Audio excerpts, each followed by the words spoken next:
따라하시죠. 내게 손대시는 주님. 오래전 산부인과 의사이신 장로님 한 분으로부터 폭력 없는 탄생이라고 하는 제목의 책을 선물 받은 적이 있습니다. 출산의 과정을 아주 새로운 관점에서 흥미롭게 풀어놓은 책이었는데요. 이 책은 두 사람의 대화로 이렇게 시작합니다. 당신은 아기들이 세상에 나오면서 행복해할 거라고 생각합니까? 그러자 상대가 이렇게 묻습니다. 아우, 신생아에게 무슨 행복이라니요. 신생아는 아직 행복이나 불행이 무엇인지 모릅니다. 듣지도 못하고 느끼지도 못하고 잘 보지도 못하는데 어떻게 행복한지 불행한지 그걸 그 갓난아기가 느낄 수 있겠습니까? 라고 다시 되물었어요. 그래도 태어나면서 아이가 으앙 하고 크게 울지 않습니까? 그랬더니 그거야. 그 폐로 숨 쉬려고 그렇게 우는 거죠. 그러자 다시 이렇게 묻습니다. 그럼 당신은 아이가 그저 폐로 숨 쉬려고 우는 것뿐이라고 생각합니까? 아이가 정말 태어날 때 의식도 없고 영혼도 없고 감정도 없다고 생각하십니까? 이런 대화가 계속됩니다. 그러는 중에 저자가 이렇게 말하지요. 아이가 태어나면서 우는 것은 그저 폐로 숨을 쉬기 위해 기계적으로 우는 것이 아니라 엄마와 함께 출생의 고통과 아픔을 느끼며 그렇게 소리 지르고 우는 것이라고 그렇게 말했습니다. 그러면서 아이가 막 태어났을 때 그 피와 양수로 범벅이 된 한 신생아의 사진을 이렇게 책에 실어 놓고는 말합니다. 이 비극적인 이마, 절규하는 입, 꽉 감은 눈, 찡그린 눈썹, 갈구하며 뻗은 절망적인 이 비극적인 손, 맹렬하게 거부하는 발, 연약한 배를 보호하려고 웅크린 다리, 경련과 떨림으로 가득한 이 육체. 세상에 나온 아기가 말할 줄 모른다고요? 아기는 온몸으로 항의하고 외치고 있습니다. 안 돼, 만지지 마. 내버려두란 말이야. 그러면서 아기는 동시에 간청하고 있습니다. 도와주세요. 제발 좀 도와주세요. 무심코 읽었던 이 대목에서 저는 적지 않은 충격을 받았습니다. 우리는 태어나자마자 도와주세요. 제발 좀 도와주세요. 떨며 울며 구할 수밖에 없는 가련한 인생으로 우리는 시작되었다는 사실입니다. 태어나자마자 고통과 아픔을 겪어야 하는 것이 사람입니다. 성장하고 있는 것 같지만 사실은 어떤 면에선 죽음을 향하여 한 걸음 한 걸음 다가가고 있는 것이 우리의 인생이라는 것입니다. 그러고 생각해 보니까 이 세상에 어떤 아이도 태어나자마자 엄마 수고하셨습니다. 아빠 땡큐. 저 이제 제가 멋지게 저 혼자 살아가겠습니다. 그렇게 자신만만하게 태어나는 아이를 하나도 보지 못했습니다.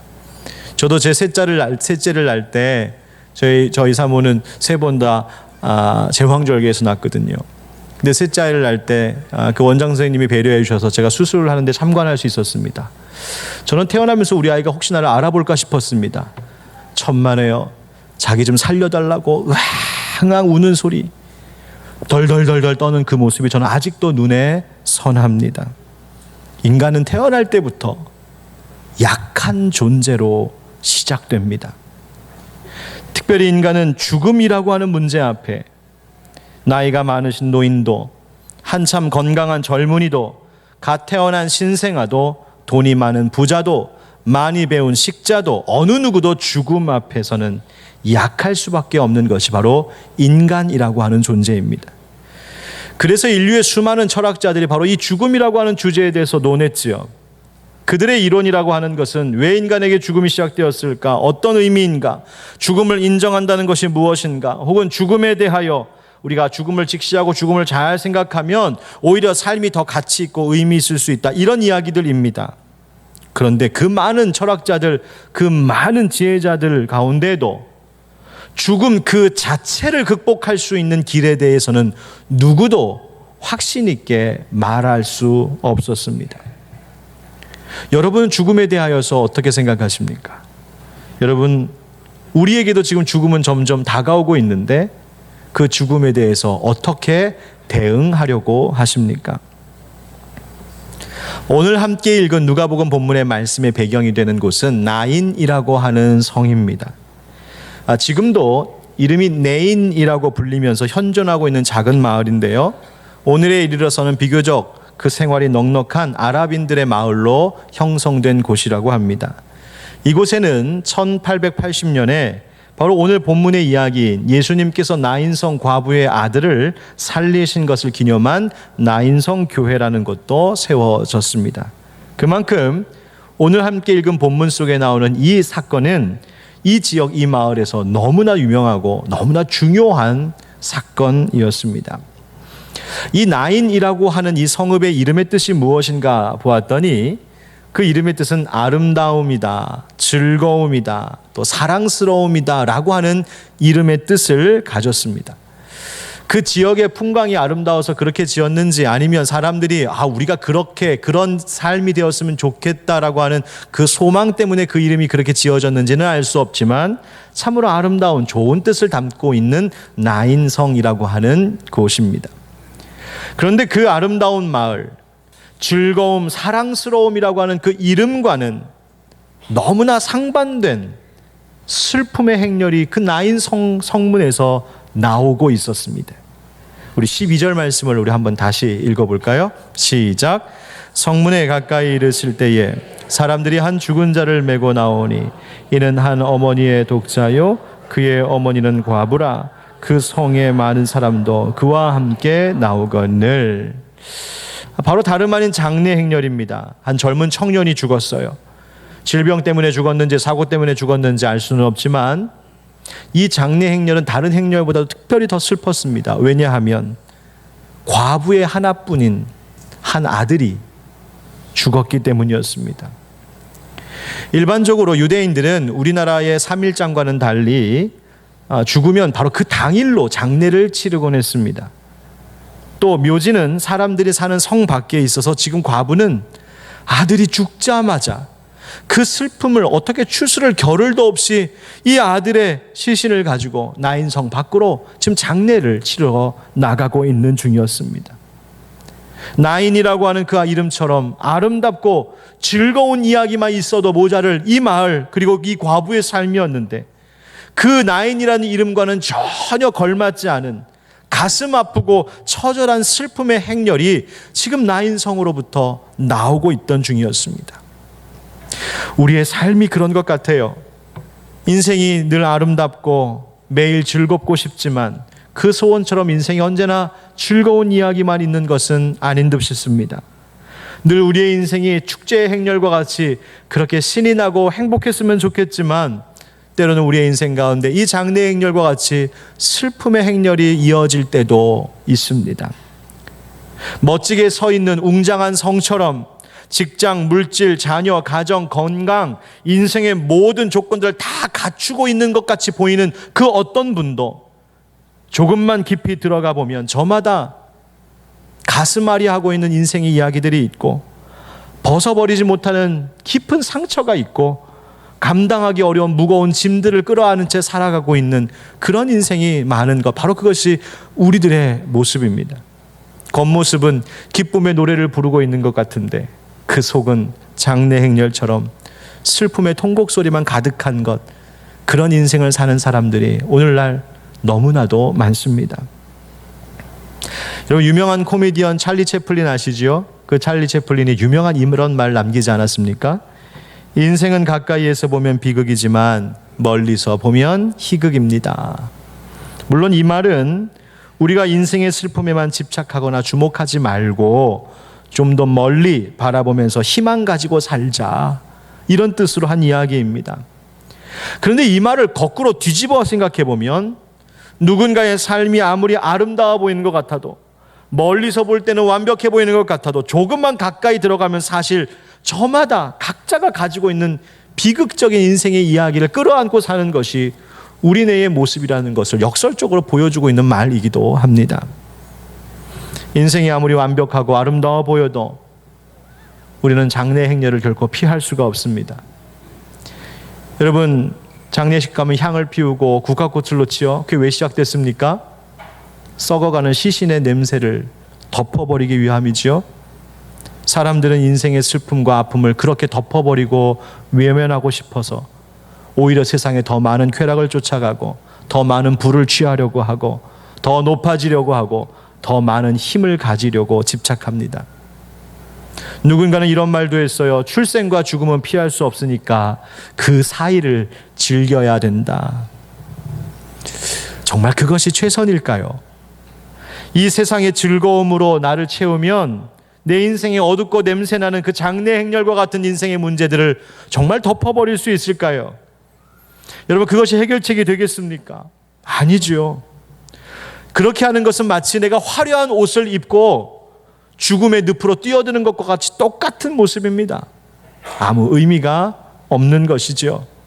문제의 근본이 해결되지 않았는데, 내게 있는 죽음의 문제가 해결되지 않았는데 그 어떤 세상의 것이 나를 진정으로 만족시킬 수 있겠습니까? 오늘 나인성의 이 슬픈 장례 행렬의 말씀을 가만히 보면 우리 인생의 세 가지 연약함과 비참함을 보여주는 원인들을 발견할 수 있습니다. 그 하나는 바로 존재의 죽음이라고 하는 것입니다. 청년이 죽었습니다. 영혼이 육신에서 떠나갔어요. 더 이상 그는 움직일 수도 없고 말을 할 수도 없고, 이제 그가 어머니와 이웃 사람들과 나누었던 모든 일들은 다 지나간 추억이 돼버리고 말았습니다. 이제 이 청년은 조금 있으면 어두운 무덤으로 들어가 머지않아 썩어지는 시체일 뿐입니다. 돌아올 수 없는 강을 건너버렸어요. 모든 인간이 마찬가지입니다. 백세 인생이라고 하고 요즘에 백세 인생 노래도 하지요. 여러분, 백세 인생 노래 끝까지 들어보셨습니까? 150살에 혹시 나를 부르거든 나 이미 왔다고 전해라. 그게 결론입니다. 여러분, 우리의 인생이 그렇습니다. 아무리 장수한다고 해도 죽음을 피할 수 없습니다. 성경은 그것이 죄로 인해 자초된 인간의 형벌이라고 분명히 말하죠. 본래 죽음과 상관없던 사람이 아담의 불순종으로 인해, 그 죄로 인해 우리는 죽음을 면할 수 없는 존재가 되었습니다.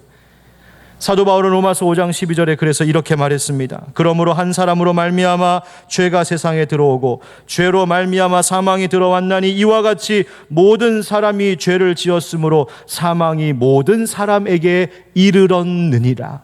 사망이 우리 모두에게 이미 와 있다고 말했습니다. 결국 이 죽음 앞에서 인생이 선택할 수 있는 것은 두 가지뿐입니다. 하나는 죽음의 그 두려움과 공포 속에 끌려다니며 사는 것이요, 또 하나는 죽음의 두려움을 잊기 위하여 더 많은 세상의 쾌락을 추구하고 그것에 빠져 사는 것, 그것이 인간이 할 수 있는 전부였습니다. 지금 사람들이 메고 나오는 이 청년의 이 죽음의 이 장례의 행렬, 바로 이 모습 우리가 피할 수 없는 일입니다. 두 번째, 우리에게 두 번째 죽음이 있습니다. 그것은 희망의 죽음이에요. 오늘 본문을 보면 몇 명의 사람이 죽은 줄 아십니까? 문자 그대로 보면 이 청년 한 사람 죽었습니다. 하지만 이 말씀 가만히 묵상해 보면 그 청년 하나만 죽은 게 아니에요. 이 죽은 청년 옆에 지금 통곡하고 있는 여인이 있습니다. 누구예요? 그의 어머니, 과부인 어머니입니다. 당시 1세기에 과부라는 이 신분으로 여자가 스스로 자기의 생계를 꾸려나가는 것이 얼마나 어려웠을지 우리는 충분히 상상해 볼 수 있습니다. 그런 과부에게 하나뿐인 아들은 유일한 희망이었죠. 남편이 죽고 나서 힘들고 고단한 삶, 이 아들 때문에 버텨냈습니다. 고된 하루 열심히 일하고 나서 들어오면 잠들어 있는 그 아들, 그 머리 쓰다듬으면서 그 아들 때문에 힘을 얻고 위로를 얻었습니다. 시름을 씻어버릴 수 있었습니다. 무슨 일을 하든 아들 잘 되길 원했습니다. 무거운 몸 이렇게 아침에 일어나면 아들 먹을 것 준비하고 그날 아들 어떻게 하면 잘 지낼 수 있을까, 온 생각과 관심이 다 아들이었습니다. 사람들이 자기 과부라고 무시해도 아들 때문에 참았고요, 아들 때문에 힘을 얻었습니다. 아들이 남편 같았고 친구 같았고 아들이 자기의 보호자였습니다. 삶의 전부였습니다. 그런데 그 아들이 죽었어요. 이 과부에게 마지막으로 남아있던 희망이 죽어버렸단 말입니다. 오늘도 희망을 잃어버린 채 살아가는 사람들이 얼마나 많은지요. 지난주 우리 정말 가슴 아픈 뉴스 하나를 들었죠. 공무원 시험 준비하던 26살 청년이 투신 자살을 했는데 그 아래를 지나가던 한 공무원을 덮치는 바람에 아내와 아이가 보는 그 앞에서 젊은 아빠가 죽었습니다. 그 뉴스, 그 사건, 오늘 우리가 살고 있는 이 사회의 현실을 그대로 보여주는 민낯 같았습니다.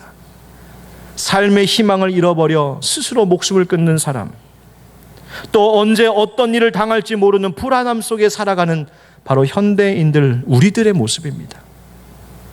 어떤 이는 건강을 잃어 삶의 희망을 같이 잃어버렸습니다. 어떤 이는 경제 문제 때문에 살아갈 희망을 잃어버렸습니다. 어떤 이는 사랑받지 못해서, 이해받지 못해서 외로움 가운데 신음하다 희망 잃어버렸습니다. 희망의 죽음, 우리는 그것을 다른 말로 절망이라고 말하는 겁니다. 나인성 과부가 아들을 잃고 인생의 의미를 잃고 삶의 희망을 잃었습니다. 그 절망 앞에서, 그 희망의 죽음 앞에서 아무것도 할 수 있는 것이 없었습니다. 그게 우리입니다. 또 오늘 말씀 속에서 또 하나의 죽음이 있으니 그것은 능력의 죽음입니다. 무심히 지나가기 쉬운 하나인데요, 오늘 12절 말씀 보면 끝에 이렇게 되어 있습니다. 그 성에 많은 사람도 그와 함께 나오거늘. 상여를 메고 함께 나오고 있는 여러 사람들이 있었습니다. 이웃과 또 친척들이 장례에 함께하며 아마 많은 말로 위로했을 겁니다. 아유, 어떻게 하면 좋습니까? 힘내셔야죠. 포기하지 마세요. 좋은 일 있을 거예요.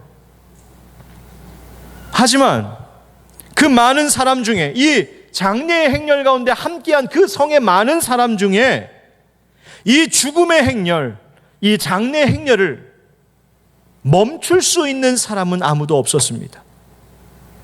그저 위로의 말을 해줄 수 있었을 뿐, 이 죽은 아들을 되살릴 사람도 없었고 과부에게 희망을 되찾아줄 수 있는 사람도 없었습니다. 이 많은 사람들이 할 수 있는 것이라고는 고작 함께 슬퍼하는 것이 전부였습니다. 여러분, 우리도 장례식 가면 똑같지 않습니까? 일도 도와주고요, 조의금도 전화해서 힘을 싣습니다. 말로 위로도 합니다. 그러나 어느 누구도 장례식 가서 정작 슬픔의 원인이 되는 이 죽음 자체를 되돌이킬 수 있는 사람은 아무도 없는 것. 그렇게 죽음 앞에서 너무나 무능한 게 바로 우리 인간입니다. 요즘 새벽 기도에 창세기 말씀을 나누고 있거든요. 창세기에 보면 족보가 나옵니다. 또 마태복음과 누가복음, 그리고 성경 곳곳에 우리 믿음의 조상들의 인류의 그 족보가 군데군데 나옵니다. 지루하리를 만큼 긴 그 족보가 우리에게 주는 교훈이 있는데 무엇인지 아십니까? 우리 인간은 다 죽는다는 겁니다. 죽음 앞에서 무력한 존재들이 인간입니다. 이처럼 오늘 본문 12절 말씀은 우리의 존재의 죽음, 희망 없음, 그리고 우리의 무능력함에 대해 이야기하고 있습니다. 제가 여기서 설교를 마치고 내려가면 아마 여러분들 일주일 동안 굉장히 우울하게 사실 거예요. 우리 인생이 이랬구나. 그런데요, 참 감사하게도 하나님의 이야기는 여기서 멈추지를 않습니다. 이어지는 말씀 볼까요? 우리 13절부터 15절까지 석절의 말씀을 우리 함께 읽어보겠습니다. 시작. 주께서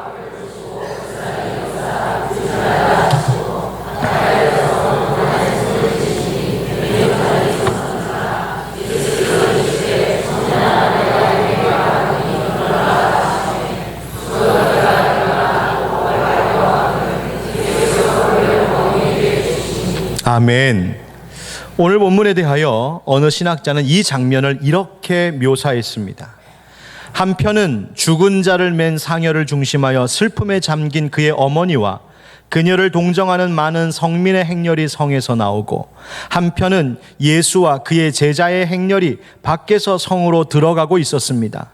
하나는 죽은 자의 행렬이요, 하나는 그 죽은 자를 살리는 자의 행렬이었습니다. 두 행렬이 성문 부근에서 만났습니다. 그렇습니다, 여러분. 죽음의 행렬을 가로막는 자가 있었습니다. 그 행렬을 가로막고 말을 거는 분이 계셨어요. 바로 예수님이셨습니다. 예수님께서 죽음의 행렬과 그 애통함 속에 빠져있는 과부를 보시면서 불쌍히 여기셨어요. 그리고 다가가 말합니다. 울지 말아라, 울지 말아라. 저도 여기까지는 할 수 있습니다. 저도요, 이 앞에 백병원 장례식장 이른 아침에 발인 나가려고 하는 차 제가 미친 척하고 얼굴에 철판 깔고 딱 서갖고요, 울지 마세요, 슬퍼하지 마세요, 그거 제가 할 수 있습니다. 정신 나갔다고 잡혀갈지 모르겠지만 인간이 할 수 있는 것은 여기까지입니다. 아무리 울지 말아라 말해도 우리가 할 수 있는 건 거기까지요. 더 이상 할 수 있는 것이 없습니다. 그러나 예수님은 울지 말아라 이 말 한마디에서 멈추지 않으셨습니다. 계속 이어지는 14절의 말씀 속에서 우리는 예수님이 어떤 분인지를 알게 됩니다. 첫째로 예수님은요, 가까이 계신 분이십니다. 누구라고요? 가까이 계십니다. 오늘 14절 말씀에 가까이 가서라는 말이 있습니다. 예수님이 가까이 다가가셨습니다. 예수님은 우리의 인생의 문제에 대하여 깊은 관심을 가지고 계신 분이 바로 우리의 주님이시라 합니다. 만물을 지으신 창조주께서 내 아픔에 깊은 관심을 가지고 계신다 말씀하십니다. 주님은 우리를 불쌍히 여기시는 분이시고 함께 눈물 흘려주시는 분이시고 그렇게 사랑으로 우리에게 가까이 다가오시는 분이 바로 예수님이라고 성경은 우리에게 말합니다. 여러분, 주님은요, 결코 우리에게서 멀리 계시지 않다는 사실을 기억하시기 바랍니다. 요한계시록 3장 20절에 볼지어다 내가 문 밖에 서서 두드리노니 누구든지 내 음성을 듣고 문을 열면 내가 그에게로 들어가 그와 더불어 먹고 그는 나와 더불어 먹으리라 말씀하셨습니다. 예수님께서 내가 문 밖에 서서라고 할 때 이 말의 뜻은 무엇이냐면 내가 이제 앞으로 가서 설게, 그런 뜻이 아닙니다. 이 말씀의 원래 시제를 보면 내가 이미 와서 서 있다, 그 이야기입니다. 또 두드리노니라고 하는 이 말은 내가 한번 좀 두드려 볼게, 그런 이야기가 아니라 내가 계속 두드리겠다, 계속 두드리겠다. 언제까지요? 열 때까지 두드리겠다는 뜻이 있습니다. 이 말을 종합해보면 예수님 우리에게 말씀하시는 거예요. 나는 이미 너의 문제 앞에 지금 와서 서 있다.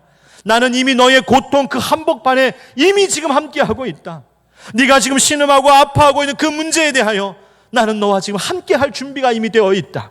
그리고 네가 문을 열 때까지, 네 인생의 문제가 해결될 때까지 나는 계속해서 네 마음의 문, 영혼의 문을 두드릴 것이요, 너는 그 문을 열기만 하면, 나를 받아들이기만 하면, 나를 믿기만 하면, 나를 붙들기만 하면 네 인생의 그 슬픔의 문제가 내 안에서 해결되고 내가 너와 더불어 먹고 마시는 낙원이 너의 삶 가운데 이루어질 줄 믿는다. 바로 이것이 우리 예수님의 말씀인 줄 믿습니다. 사랑하는 성도 여러분, 그렇습니다. 오늘 여러분들이 가지고 계신 그 문제에 주님은 딱 가까이 다가와 서 계십니다. 먼 하늘에서 그저 구경만 하고 계신 하나님이 아니라 희망도 잃어버리고 능력도 잃어버리고 무엇보다도 나의 존재의 죽음 자체를 피할 수 없는 연약한 우리의 인생, 그런데 그 인생의 문제를 해결할 준비하시고 이미 주님이 우리의 인생의 문제 앞에서 문을 두드리고 계신 줄 믿습니다. 그러므로 주님, 나와 함께 해주십시오. 내가 문을 열겠습니다. 주님 영접하며 주님 받아들일 때 여러분의 삶이 낙원과 같이 기쁨으로 회복될 줄 믿습니다. 두 번째로 한번 따라하시죠. 예수님은 아픔을 만지십니다. 오늘 14절 말씀에 예수님께서 그 행렬에 가까이 가시더니 성경에 보니까 그 관에 손을 대신다라고 기록되어 있습니다. 여기서 말하는 이 관은 지금과 같이 나무로 반듯하게 잘 짜여진 관을 이야기하는 것이 아니라 이 말 헬라어로는 소로스라고 하는 단어인데요, 그저 세마포천으로 이렇게 미라처럼 둘둘둘 마른 것을 이야기합니다. 그 천으로 시신을 둘둘 말고 얼굴을 천으로 덮은 그거를 그 채로 들것에 싣고 나가는 것입니다. 그러니 지금 주님께서 지나가실 때에 그 시신이 지금 눈앞에 바로 있는 것이죠. 그리고 그 시신에 예수님이 손을 대신 것입니다. 그런데 예수님이 그 시신에 손을 댔다는 것 이 자체가 엄청난 의미를 가지고 있습니다. 왜냐하면 구약에 있는 민수기와 레위기의 율법의 말씀을 보면 유대인들이 시신에 손을 대는 것은 극히 부정한 일이었습니다. 그런데 예수님께서 그 엄히 규정된 율법을 뛰어넘어 시체에 손을 대셨습니다. 무엇 때문일까요? 앞으로 예수님 하실 일도 많고 많은 유대인들의 제자들이 다 보고 있는 자리에서 왜 그 일부러 그 부정한 일을 서슴지 않고 하셨을까요? 무엇이 예수님에게 그 모든 율법으로부터 그것을 극복할 수 있는, 뛰어넘을 수 있는 힘을 예수님께 갖게 하셨을까요? 다름이 아니라 사랑 때문입니다. 예수님의 그 사랑이 율법을 뛰어넘게 하셨습니다. 예수님의 사랑이 죽음의 행렬을 가로막고 그 시신의 손을 대게 하신 것이죠. 어떤 마음이셨을까요? 예수님이 그 시신의 손을 대는 순간 마치 예수님의 생명의 능력이 그 시신에게로 이렇게 흘러가지 않았을까요? 아마 그때 예수님은 속으로 이런 말씀하실지 모르겠습니다. 청년아, 내가 너의 죽음을 대신 담당하겠다. 내 죽음의 문제를 내가 해결하겠다. 내가 이 죽음의 행렬을 멈추고 내 인생 가운데, 이 가정 가운데 축제의 행렬을 내게 허락하겠다. 주변에서 예수님이 시신 만지는 걸 보았을 때 얼마나 놀랐을까요? 어쩌면 제자들은 예수님 왜 이러십니까? 이러시면 안 됩니다. 혹 말렸을지도 모를 일입니다. 근데 예수님은 이런 마음이셨을 거예요. 내가 율법의 모든 저주를 대신 담당하겠다. 내가 나의 의로 이 율법을 완성시키겠다. 너희는 이제 더 이상 율법의 죽음의 법에 지배당하는 인생이 아니라 생명의 성령의 법 안에서 자유함을 누리라. 예수님 말씀하셨을 것입니다.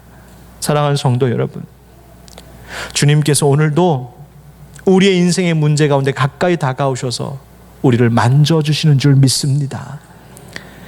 예수님의 이 터치는 생명과 죽음을 바꾸어 놓는 터치입니다. 상처를 치유로 대신하는 터치요, 절망을 희망으로 바꾸는 터치요, 저주를 축복으로 바꾸는 터치요, 장래 행렬을 축제의 행렬로 바꾸는 터치입니다. 갈라디아서 3장 13절에 바울은 그래서 이렇게 말합니다. 그리스도께서 우리를 위하여 저주를 받은 바 되사 율법의 저주에서 우리를 속량하셨느니라. 아멘. 예수님이 이 모든 일, 우리의 모든 죽음과 저주와 우리의 모든 아픔과 문제를 다 가져가시고 대신 우리는 예수님 안에 있는 생명과 기쁨을 허락하시는 그 일, 바로 십자가 위에서 이루셨다는 겁니다. 죽을 수밖에 없는 우리, 희망이 없어서 통곡할 수밖에 없는 우리, 아무리 문제가 있어도 그 문제에 해결할 방법이 없는 우리, 바로 우리를 위하여 예수님이 십자가에서 죽으시고 그 죽음을 대신 담당하시고 우리에게 참 생명, 영원한 생명 주신 줄 믿습니다. 지금도 주님이 우리를 만지십니다. 그러니 여러분 가운데 있는 모든 문제를 십자가 앞에 가지고 나오십시오. 주님 만져달라고 기도하십시오. 주님께 손 내미십시오. 주님이 그 손길로, 그 사랑의 손길로 우리를 어루 만져 주실 줄 믿습니다. 세 번째로 따라하시죠. 예수님은 말씀으로 일으키십니다. 14절 끝에 성경은 우리에게 이렇게 얘기합니다. 예수께서 이르시되 청년아, 내가 네게 말하노니 일어나라 하시매. 예수님 말씀하셨습니다. 예수님은요, 천지를 창조하실 때도 말씀하셨고 병든 자 고치실 때도 죽은 자 살리실 때도 말씀하셨습니다. 주님은 지금도 우리에게 말씀하시죠. 성경을 통해 말씀하시고 설교 강단을 통해서 말씀하시고 때로는 성령님께서 우리의 마음에 감동 주심으로 말씀하시고 때로는 다른 사람의 입술을 통하여 저들의 삶의 경험을 통하여 때로는 내 환경을 통하여 우리에게 지금도 말씀하십니다. 여러분, 우리가 주님의 말씀을 들어야 하는 이유가 어디에 있는지 아십니까? 그것은 지식을 늘리기 위함도 아니요, 교양을 갖추려고 함도 아니요, 세상에서 사회적으로 윤리적인 사람, 성숙한 사람 되려고 말씀 읽는 것, 말씀 듣는 것 아닙니다. 우리가 하나님의 말씀을 들어야 할 유일한 이유는 그래야 우리가 살 수 있기 때문입니다. 예레미야 선지자가 활동하던 당시에 유대 백성들이 하나님의 말씀 듣지 않았습니다. 하나님이 그렇게 경고하시는 대로 자신들은 평안하다고 괜찮다고 자신만만했습니다. 그때 하나님께서 예레미야 선지자를 통하여 말씀 듣지 않는 그 유대 백성들에게 뭐라고 말씀하신지 아십니까? 조금 길지만 우리 예레미야 17장 5절부터 8절 말씀 한번 같이 가슴에 새기면서 한번 읽어봅시다. 시작. 여호와께서 이와 같이 말씀하시니라. 그의 힘을 삼고 마음이 여호와에게서 떠난 그 사람은 저주를 받을 것이라. 그는 사막의 떨기나무 같아서 좋은 일이 오는 것을 보지 못하고 광야 간조한 곳 건건한 땅 사람이 살지 않는 땅에 살리라. 그러나 무릇 여호와를 의지하며 여호와를 의뢰하는 그 사람은 복을 받을 것이라. 그는 물가에 심어진 나무가 그 뿌리를 강변에 뻗치고 더위가 올지라도 두려워하지 아니하며 그 잎이 청청하며 가무는 애에도 걱정이 없고 결실이 그치지 아니함 같으리라. 아멘. 아멘. 여러분, 이 말씀 집에 가서 꼭 붙여놓고 사십시오. 그렇습니다. 주님 의지 않고 말씀 듣지 않으려고 하는 자, 광야에서 생명 없는 곳에서 사는 것과 마찬가지라는 말입니다. 그러나 아무리 죽음의 행렬과 같은 인생의 어려움이 있다 할지라도 주님 의지하고 주님 말씀 들으면 물가에 심어진 나무와 같이 생명의 축제와 같은 행렬이 우리 인생 가운데 계속될 줄 믿습니다. 한 가지 이야기 드리며 마치죠. 오래전 어느 권사님에게 한 간증을 들은 적이 있습니다. 그때 그 권사님은 오랜 병환 중에 있었던 아버님을, 친아버지를, 아버지 장례를 치른 바로 그 직후의 이야기입니다. 그 병환 중이던 아버님을 그 권사님의 어머니 권사님이 노모께서 오랫동안 병수발 드셨다고 그래요. 그런데 이 어머님께는 큰 아픔이 하나 있습니다. 뭐냐면 목사님 아들이 한 분 계셨는데 이분이 암으로 일찍 돌아가셨습니다. 게다가 병환 중에 계신 이 남편을 옆에서 돌봐야 하니까 아들을 잃은 그 찢어지는 가슴을 부둥켜 안고 그렇게 힘들어 하셨대요. 남편이 병으로 누워 있으니까 실컷 울지도 못하고 힘들다고 말도 하지 못하고, 그래서 이 노모 권사님이 답답할 때마다 어딜 가셨냐면 집 근처에 있는 뚝방에를 올라가셨답니다.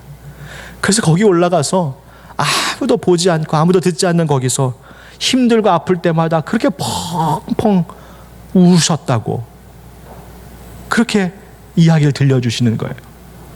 그러나 어느 날 비가 오는 밤인데 너무 힘들고 슬퍼서 그날도 이 노모 권사님께서 뚝방에 오르셨습니다. 뚝방에 올라서 밑에 개천에 흐르고 있는 물을 가만히 보니까 그렇게 슬프더랍니다. 마치 비가 계속 와서 물이 막 불어오는 것이 마치 자기 속에서 계속 차오르는 그 인생의 무거움과 슬픔이 계속 차오르는 것 같아 견딜 수가 없더랍니다. 그래서 펑펑 목 놓아 울다가 거의 정신을 잃을 정도로 그렇게 울다가 하나님께 이 권사님이 이렇게 말씀하셨대요. 하나님, 이것이 죄라는 것을 제가 아는데 하나님, 제가 너무 힘듭니다. 나 하나님께 데려가 주세요. 나 아들 있는 곳에 나 좀 데려가 주세요. 그렇게 말씀하셨대요. 그리고는 신발을 가지런히 벗어놓고 물속으로 들어가기 시작하셨습니다. 한참을 들어가고 있는데 갑자기 뒤에서 이 노모 권사님 목덜미를 턱 잡고는 질질질질질 끌고 가더니 땅에다가 탁 놓더랍니다. 보니까 자기가 벗어놓은 신발 옆에 서 있더래요. 도대체 누군가 하고 뒤돌아봤더니 주변에 아무도 없더랍니다. 정말 아무도 없었을까요?